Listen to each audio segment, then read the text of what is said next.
اعلی حضرت مفتی اعظم حجت الاسلام بریلی تجھے سلام۔ السلام علیکم ورحمۃ اللہ تعالی وبرکاتہ۔ مرکز اہل سنت جامعہ رضویہ منظر اسلام کے یوٹیوب چینل ہم سبق درس نظامی میں آپ کا خیر مقدم ہے۔ پیارے بچوں، جنہوں نے اب تک ہمارے چینل کو سبسکرائب نہیں کیا ہے وہ ضرور سبسکرائب کر لیں اور بیل آئیکن یعنی گھنٹی بھی بجا دیں تاکہ ہر ویڈیو کی نوٹیفیکیشن اطلاع اپلوڈ کرتے ہی آپ تک پہنچ جائے، اور اپنے ساتھیوں سے بھی شیئر کریں، شیئر کرنا نہ بھولیں تاکہ ان کو بھی فائدہ حاصل کرنے کا موقع ملے، اور بات پسند آئے تو لائک بھی کیا کریں اور اپنے قلبی تأثر کو ضرور کمنٹ کر کے بتائیں۔ بسم اللہ الرحمن الرحیم۔ وَهَا هُنَا مَسَائِلُ مِنَ الْفُرُوعِ تُنَاسِبُ مَا ذَكَرْنَا مِنَ الْإِسْتِثْنَاءِ وَالنَّسْخِ وَالتَّخْصِيصِ فَنَظِيرُ الْإِسْتِثْنَاءِ مَا إِذَا بَاعَ الْحُرَّ وَالْعَبْدَ بِثَمْنٍ وَفِي هَذِهِ الْمَسْأَلَةِ لَمْ يَدْخُلِ الْحُرُّ تحت الْإِيجَابِ إلى آخر العبارہ۔ آج کے سبق میں صاحب توضیح کچھ مذکورہ گفتگو کے مناسب مسائل ذکر کرتے ہیں۔ ما قبل کے اسباق میں آپ نے یہ پڑھا کہ استثناء کیا ہے، نسخ کیا ہے اور تخصیص کیا ہے۔ ساتھ ہی ساتھ یہ بھی پڑھا کہ قصر عام جب کلام مستقل کے ذریعے سے ہو تو اس کا کچھ لوگوں نے استثناء کے مشابہ سے مانا، مشابہت کی بنا پر حکم کچھ اور دیا۔ کچھ لوگوں نے، کچھ ائمہ کرام نے، خاص کر محققین نے اس مخصص کو نسخ اور استثناء دونوں سے مشابہت کی بنا پر حکم الگ پیش کیا۔ تو ماقبل میں 3 اصطلاحات گزری: نسخ، تخصیص، استثناء۔ یہاں پر کچھ ایسے مسائل ذکر کر رہے ہیں کہ جو ماقبل کے بیان کردہ احکام سے مناسبت رکھتے ہیں، جن کے اندر ویسے ہی احکام ہیں، اگرچہ حقیقتاً استثناء کچھ صورتوں میں نہیں ہے، حقیقتاً نسخ نہیں ہے، لیکن حکم ویسا ہی ہے جیسا کہ نسخ میں ہوتا ہے، تخصیص میں ہوتا ہے، استثناء میں ہوتا ہے۔ تو یہ مناسبت ہے آنے والے مسائل کی مذکورہ اصطلاحات سے، اس لیے یہاں پر کچھ ایسے مسائل جو کہ مذکورہ اصطلاحات کے مناسب ہیں ان کا ذکر کرتے ہیں۔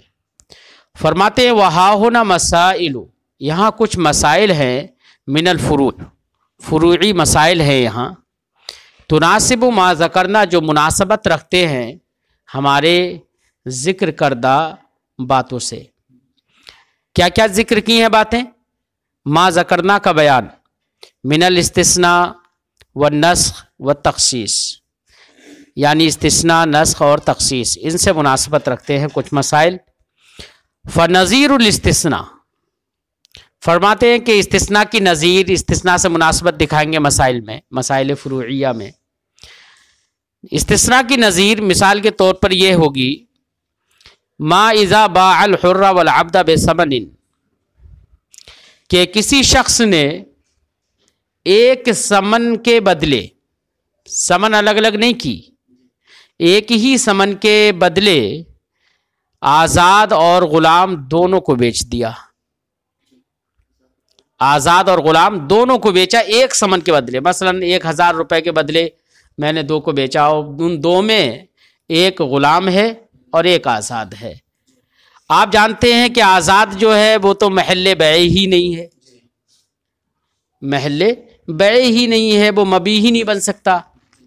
ظاہر بات ہے کہ بیع تو صرف غلام ہی کی ہوگی۔ اب یہاں پر جب وہ ابتداءً ہی محل بیع ہی نہیں ہے تو وہ تو بیع میں داخل ہی نہیں ہوا، ہے نا، بیع میں داخل ہی نہیں ہوا۔ تو یہ معاملہ بالکل ایسے ہی ہو گیا جیسے کہ استثناء میں استثناء اگر کسی چیز کا کر دیا جائے تو وہ استثناء یہ بتاتا ہے کہ مستثنی مستثنی منہ میں داخل نہیں ہے. ایسی یہاں پر بھی بیع میں وہ آزاد داخل نہیں ہے، تو دونوں کے درمیان مناسبت ہو گئی نا، دونوں کے درمیان مناسبت ہو گئی. اب مسئلہ یہ ہے کہ غلام جو ہے، جو غلام بچا ہے، اس غلام کی بیع کی اور آزاد اس میں داخل، مطلب آزاد کو شامل کر لیا بیع کرنے میں، اگرچہ وہ حقیقتاً داخل تو ہوگا نہیں. تو یہ استثناء دیکھو یہاں پر ہوا نہیں، حقیقتاً تو استثناء ہے نہیں، کیونکہ حقیقتاً استثناء تبھی ہوتا ہے جبکہ الا یا اس کے اخوات کے ذریعے سے کیا جائے. لیکن یہاں پر حکماً اگر غور کیا جائے تو استثناء کا جو حکم ہے وہی حکم یہاں پر ہے کہ وہ داخل بیع نہیں ہے اپنی حقیقت کے اعتبار سے، کیونکہ وہ آزاد ہے، محل بیع ہی نہیں ہے وہ. تو یہ بھی استثناء کی نظیر ہو گئی نا. ایسی اگر کسی شخص نے 2 غلام ہی بیچے،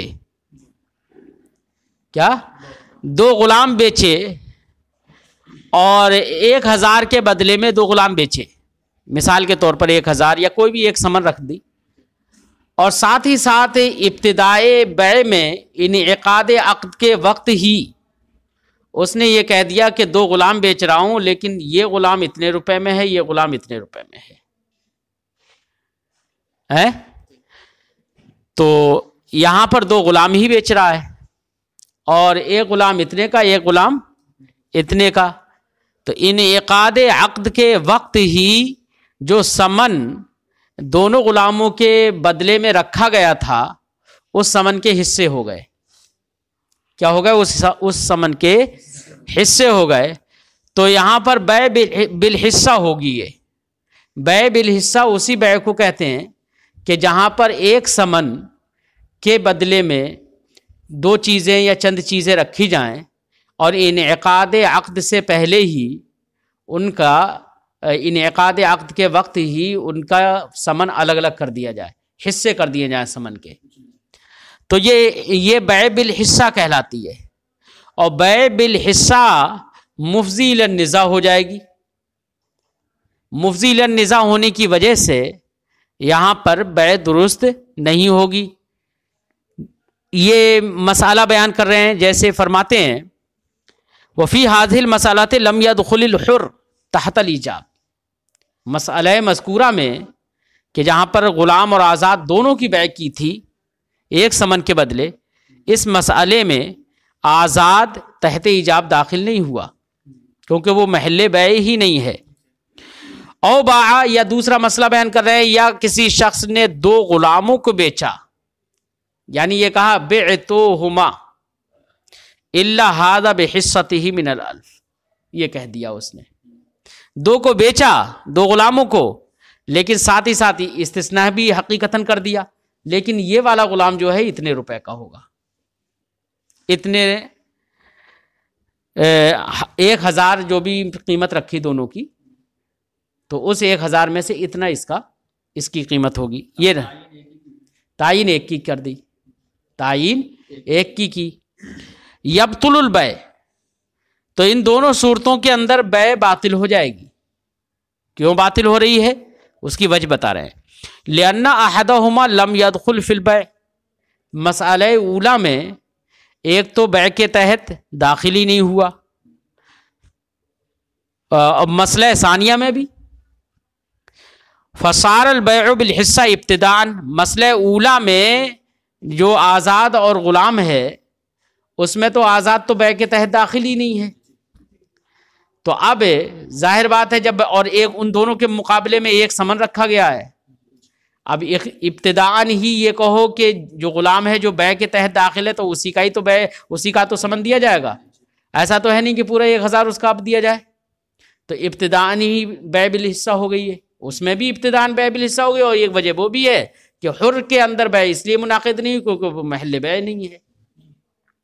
فصار البیع بالحصہ، تو بیع بالحصہ ابتداءً ہو گئی.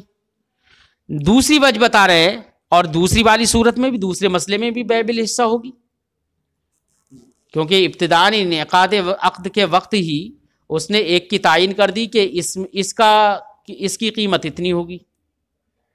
ہے نا. تو سمن کے حصے ہو گئے ابتداءً ہی. کیا ہو گئے؟ سمن کے حصے ابتداءً ہی ہو گئے. دوسری ایک وجہ بتا رہے ہیں وَلِأَنَّ مَا لَيْسَ بِمَبِيعٍ يَصِيرُ شَرْطًا لِقَبُولِ الْمَبِيعِ. دوسری وجہ یہ ہے کہ جو مبی نہیں ہے وہ مبی کو قبول کرنے کے لیے شرط ہو جائے گا. شرط کیسے ہو گیا؟ مسئلہ اولا میں دیکھو، غور کرو کہ آزاد ہے وہ تو محل بیع ہی نہیں ہے، وہ تو مبی ہی نہیں ہے. جب مبی نہیں ہے اور اس کو بیع میں داخل کر رہا ہے، کیا ہو بیع میں تو داخل کر رہا ہے. انعقاد عقد کے وقت اس نے کہا ہے کہ میں نے یہ دونوں بیچے، سمجھے نا، اور جبکہ اس میں ایک آزاد ہے. تو اب ایسی صورت میں آزاد تو محل بیع ہی نہیں ہے، وہ تو مبی ہی نہیں بن سکتا، لیکن بیع میں شامل کیا جا رہا ہے اور بیع ہوگی صرف غلام کی، سمجھے نہیں. تو بیع جو غلام کی ہو رہی ہے، غلام ہے مبی، تو مبی کو قبول کرنے کے لیے آزاد کو شرط قرار دے دیا گیا یہاں پر غیر مبی کو. اور غیر مبی کو مبی کے لیے شرط قرار دینا یہ بھی بیع کو فاسد اور باطل کر دیتا ہے. فرماتے ہیں لِأَنَّ مَا لَيْسَ بِمَبِيعٍ، اور ایک وجہ یہ بھی ہے کہ جو مبی نہیں ہے وہ شرط ہو جائے گا مبی کو قبول کرنے کے لیے. فَيَفْسُدُ بِالشَّرْطِ الْفَاسِدِ، تو اب اس شرط فاسد کی بنا پر بیع فاسد ہو جائے گی. فرماتے ہیں وضاحت کرتے ہوئے فَفِي الْمَسْأَلَةِ الْأُولَى، پہلے والے مسئلے میں جبکہ غلام اور آزاد دونوں کو ایک سمن کے بدلے بیچا، لیسا حقیقت الاستثناء، پہلے والے مسئلے میں حقیقت استثناء نہیں ہے، یا ہے؟ حقیقت استثناء تو تب ہوتی ہے جبکہ الا یا اس کے اخوات آئیں. لیکنھا تناسب الاستثناء، لیکن وہ استثناء سے مناسبت رکھتا ہے مسئلہ اولا. کیسے؟ اس سلسلے میں ان الاستثناء یمنع دخول المستثنى فی حکم صدر الکلام، کہ استثناء یہ روک دیتا ہے مستثنیٰ کے دخول کو صدر کلام میں، کہ یہ بتاتا ہے کہ مستثنیٰ صدر کلام یعنی مستثنیٰ منہ میں داخل نہیں ہے. ٹھیک ہے، تو حقیقتاً استثناء تو نہیں ہے لیکن استثناء کے مناسب ہے. ایسے یہاں پر بھی ہو گیا کہ آزاد کا آزاد ہونا یہ بتا رہا ہے کہ وہ بیع میں داخل نہیں ہے. وفی هذه المسألة لم يدخل الحر تحت الایجاب، اور اس مسئلہ مذکورہ میں پہلے والے مسئلے میں آزاد ایجاب کے تحت داخل نہیں ہوا. مع ان صدر کلام تناولہ، حالانکہ صدر کلام اس کو شامل ہے. تناولہ، صدر کلام اس کو شامل ہو گیا تھا. ارے اس نے کہا بیعتہما، لیکن وہ تو اپنی آزاد ہونے کی وجہ سے داخل نہیں ہو رہا ہے، لیکن تکلم تو ان کا ہوا نا.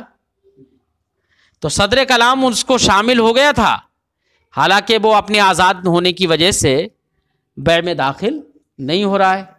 تو یہ ایسے ہی ہو گیا جیسے کہ مستثنیٰ منہ میں داخل نہیں ہوتا ہے.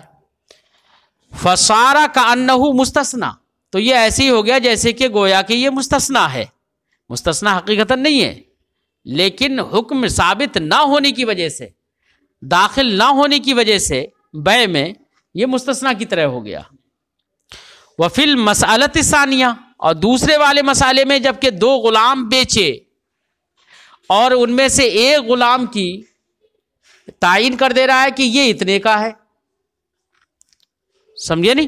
تو اب ایسی صورت میں دوسرے مسئلے میں وہ دوسرا مسئلہ یہ ہے ما اذا باع عبدین الا ھذا، کہ جب کہ دو غلاموں کو اس نے بیچا اور ساتھ میں استثناء کر دیا الا ھذا، مگر یہ والا اتنے میں ہے، یہ کہہ دیا.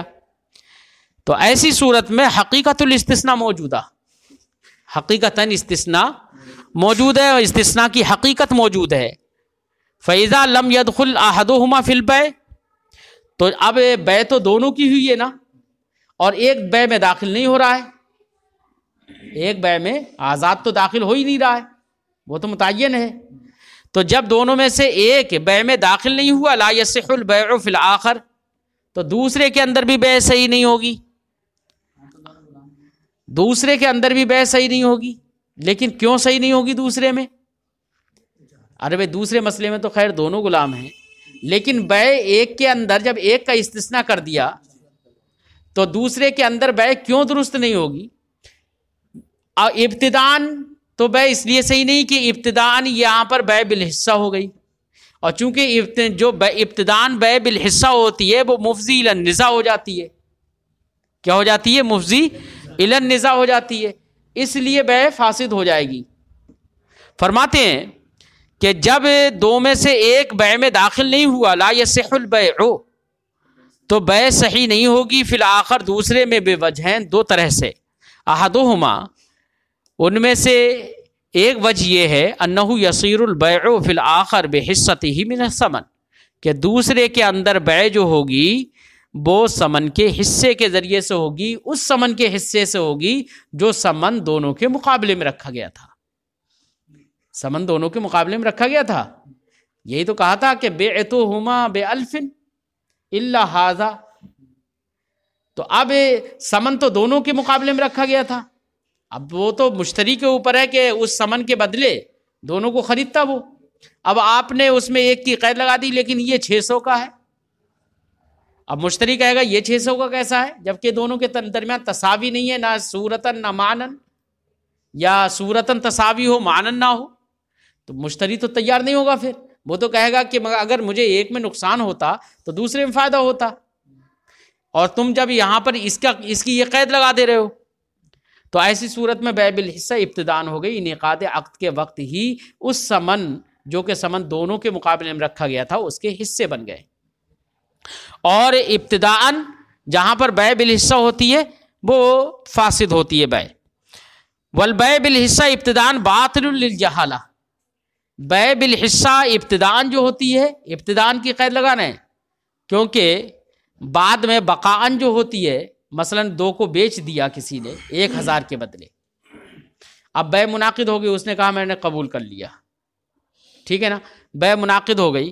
اب اس کے بعد میں اگر اس کے حصے کر رہے ہیں تو بقاءً جو ہوتی ہے بیع بالحصہ بقاءً جو ہوتی ہے اس میں وہ مفضی الی النزاع نہیں ہوگی، اور اس میں جہالت بھی نہیں ہوگی، کیونکہ وہ تو اس کا اب اس نے خرید لیا، ایجاب بھی ہو گیا، قبول بھی ہو گیا وہاں پر. اب قبول ہو گیا تو اب اس کے بعد میں قبول ہونے کے بعد اب تو وہ دونوں چیزیں مشتری ہی کی ہیں نا. اب تو چاہے وہ اس کے ایک روپیہ لگائے دوسرے کے 2 روپے لگائے، اس سے کوئی فرق ہی نہیں پڑتا. اب سمجھے نہیں، لیکن ابتداءً مفضی الی النزاع ہو جائے گی. فرماتے ہیں والبیع بالحصہ ابتداءً باطل للجہالہ، اور بیع بالحصہ ابتداءً جو ہے وہ جہالت کی وجہ سے باطل ہے. وانما قلنا ابتداءً، رہی یہ بات کہ ہم نے ابتداءً کہا، بقاءً نہیں کہا. یہ ابتداءً کی قید کیوں لگا دی ہم نے، اس کی وجہ بتا رہے ہیں، لأن البیع بالحصہ بقاءً صحیح، کیونکہ بیع بالحصہ بقاءً جو ہوتی ہے وہ صحیح ہوتی ہے. کما یاتی فی المسألۃ التی ہی نظیر النسخ، جیسے کہ اس مسئلے میں یہ بات آئے گی کہ جو مسئلہ نسخ کی نظیر بنے گا. والثانی ان البیع، دوسری وجہ یہ ہے، ان البیع فی الآخر بیع بشرط مخالف لمقتضی العقد.